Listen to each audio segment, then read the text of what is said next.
Hello, everyone, and welcome to the Lair of LaFlair.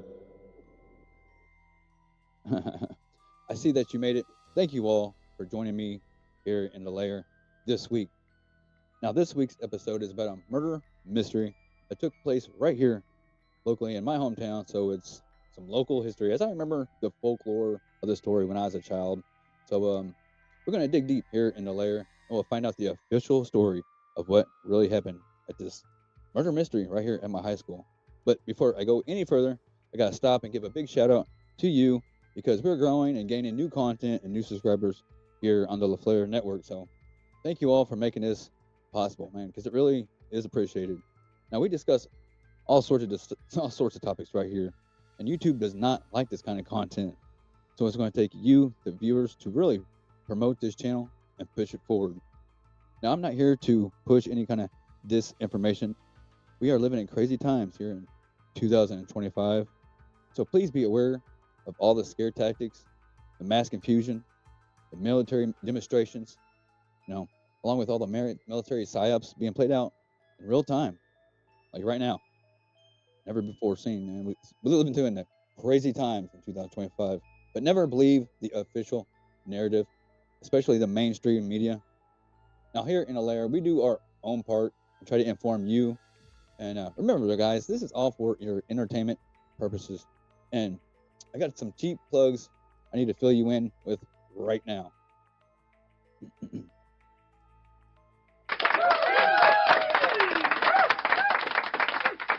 Now, Kingpin's Bowling is right here on the LaFlair Network. Come show your support as we are getting closer to the end, y'all. So, got about a month left for the year league play of this season.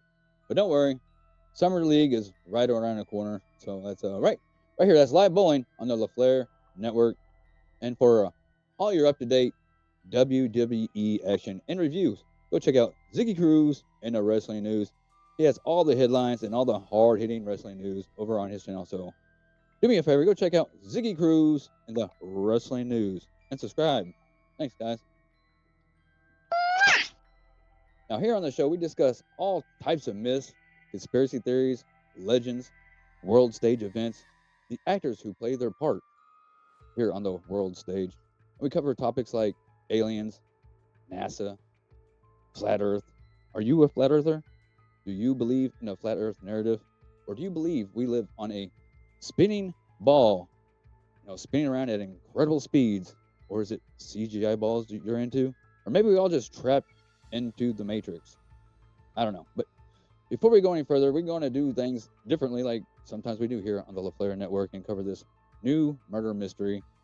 And don't worry, there's more like Bigfoot, SpaceX, ghost phenomenon, because we have our own ghostly encounter right here in the Lair of LaFlair that brings you the official narrative.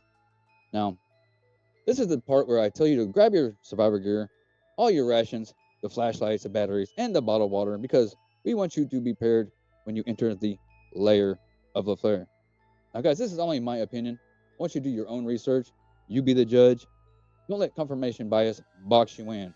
And once again, thank you guys for being here. And the ghostly encounter that we have here in Lair, he'll be doing his part and giving you the official narrative right about now. On the night of September 16, 1987, Kathy Gilstrap was given a ride from work to the Votech School in Macon, Missouri. She entered the building to meet her father-in-law. He was to give her a ride home. Bill Gilstrap, her father-in-law, left class around 9:40 p.m. He was unable to find Kathy inside, so he began to look outside. About 10 p.m., Sergeant Mark Miller of the Macon County Sheriff's Department noticed lights in the school parking lot and proceeded to investigate. After discovering Kathy left her place of employment at approximately 9 p.m., two officers and Bill Gilstrap began searching the school. They found her purse in a common area, so they began searching classrooms. The janitor at the school, Kenneth James Scott, opened the locked doors in order for the classrooms to be searched. The search party located Kathy in the automotive shop, laying on her stomach with her legs extended. Her shoulders and neck were suspended off the ground by a rope that was attached to a jack in the shop. Her arms were tied behind her back. Further investigation revealed rope similar to that used on the victim in the janitor's closet in the Votech building. Additionally, the knots used were recognized by Scott's ex-wife as those frequently used by him. The pathologist's report revealed Kathy was killed as a result of compression of the neck and possibly manual strangulation. Scott's former mother-in-law testified that he had often stated he could strangle someone with his bare hands. She also verified that he drove a car like the one seen at the school on the night of the murder. This murder went unsolved for 2 years until Kenneth James Scott confessed to a minister who notified the police. Two Macon County police officers then arrested Scott in Louisiana, Missouri, early in the morning on April 6, 1989. Before transporting, he was advised of his Miranda rights, but he was not questioned. En route, however, Scott made an unsolicited statement that he wanted to make things right with God. Once in Macon, Kenneth James Scott was again read his rights and he signed a waiver. He then confessed to killing Kathy Gilstrap. The statement was recorded on videotape and Scott signed a written statement. Later that day, Scott confessed on video again to the Missouri Highway Patrol. That tape was shown to the jury at the trial. In 4 points on appeal, Kenneth James Scott alleges number one, statements made to the police were not knowing and voluntary due to mental illness. Number two, without his statement, the state failed to prove each element of the crime charged. Number three separate jury instruction errors occurred. And number four, there's error in defining reasonable doubt as firmly convinced. Let's analyze these points one by one. Number one, the issue of voluntary confession. Kenneth James Scott argues that his statements to the police should have been suppressed due to his mental illness, major depression, recurrent with mood congruent psychotic features. There was expert testimony. Two psychiatrists diagnosed him with major depression recurrent. Both testified that he was depressed at the time of his confession.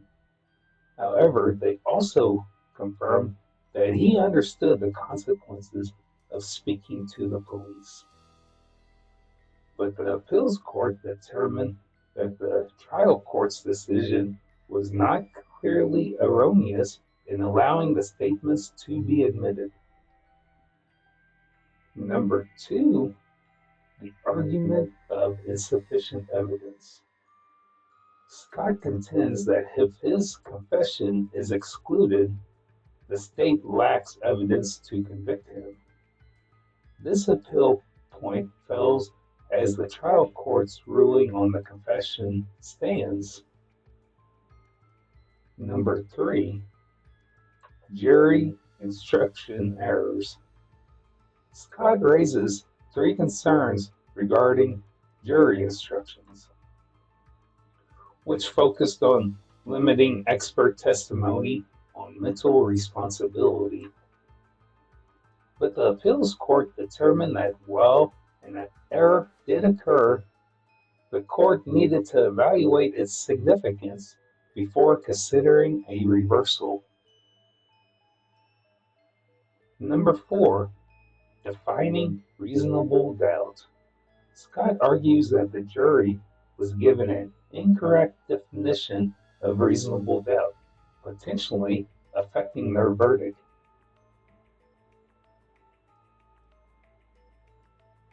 Conclusion. This remains a contentious issue, but no clear violation was identified in this case. Now, as we heard the official narrative from the ghostly encounter that we have right here in the Lair of LaFlair, let me know what you thought about this murder mystery. It sounds like it took a couple of years for this guy to confess. So maybe this wasn't all of the story, because you never want to believe the official narrative. I guess this might have appeared when the night school was like a real popular thing back in the 80s. And, so weird time, man. And so who knows what really happened as you heard the official story. And thank you for the Ghost and Computer for doing what you do here in the Lair of LaFlair. Now, now closing out, we all come to our own point in our lives where we have our own awakenings. We're trying to find out what this beautiful, magical realm really is. So I don't want to tell y'all now what to believe, what not to believe. No, I don't want to push any kind of disinformation. But do me a favor, go check out QMV for all the maps, like the AE map and the globe debunks. Also the roast of the shield. That shield roast he does is hilarious. Also the number one truther and truther entertainment right here on YouTube, Jake the Asshole. Now recently he has been vindicated, and go check out why over on his channel. And do me a favor, like, share, and subscribe right here for every interaction. Really does help this channel, guys. And go check out Ziggy Cruz and the wrestling news. And come back here on Sundays for new episodes of the Lair of LaFlair, and also live bowling here Thursday nights. Thanks, guys. Peace.